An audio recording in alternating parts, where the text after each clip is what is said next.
जम्मू काश्मीर येथे भारतीय नागरिकांवर व जवानांवर पाकिस्तानी अतिरेक्यांनी जो भ्याड हल्ला केला त्याच्या निषेधार्थ सोलापुरातील बजरंग दल या संघटनेच्या वतीने पाकिस्तानी धार्जिणे आतंकवाद्यांचा जाहीर निषेध करण्यात आला।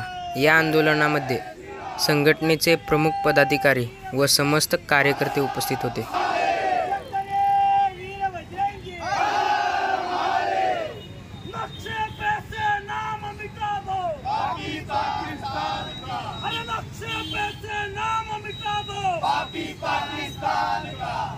भारतीय लष्कराच्याकडून सुरू आहे त्या भागात घेराबंदी घालण्यात आलेली आहे।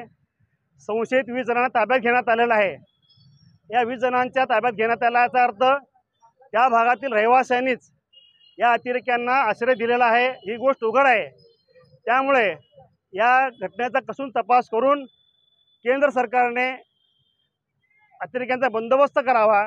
त्याचबरोबर प्रसंगी सर्जिकल स्ट्राईक करून अतिरेक्यांचे जिथे अड्डे असतील त्यांचे तळ असतील ते उद्ध्वस्त करावेत।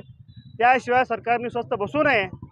ज्या अर्थी शपथविधी सोहळा सुरू होत असताना जम्मू काश्मीर झालेली घटना जी पाहता याचा अर्थ असा आहे की लष्कर तैयबा पाकिस्तानच्या घातपाती शक्ती आपल्या सरकारला आव्हान देत आहे। या घटनेचा सुद्धा आम्ही सर्व भारतीय निषेध करत आहोत।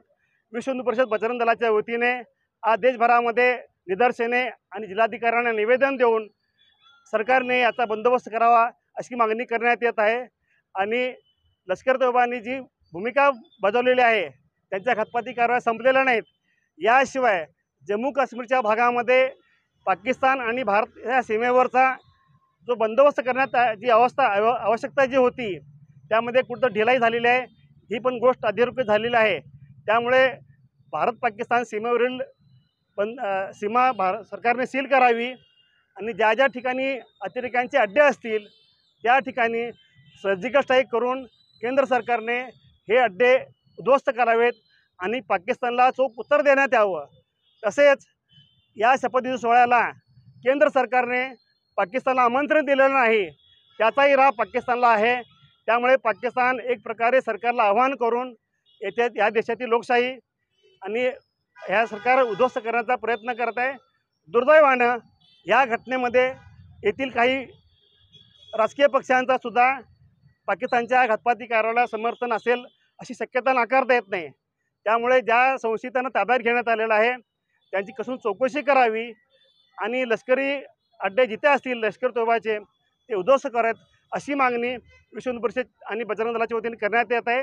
या घटनेचा समस्त विश्व हिंदू परिषद बजरंग दल आणि समस्त हिंदू जनांच्या वतीने सकल हिंदू समाजाच्या वतीने आणि अन्य संस्था संघटनांच्या वतीने निषेध करण्यात येत आहे। भारत माता की जय, वंदे मातरम, वंदे मातरम।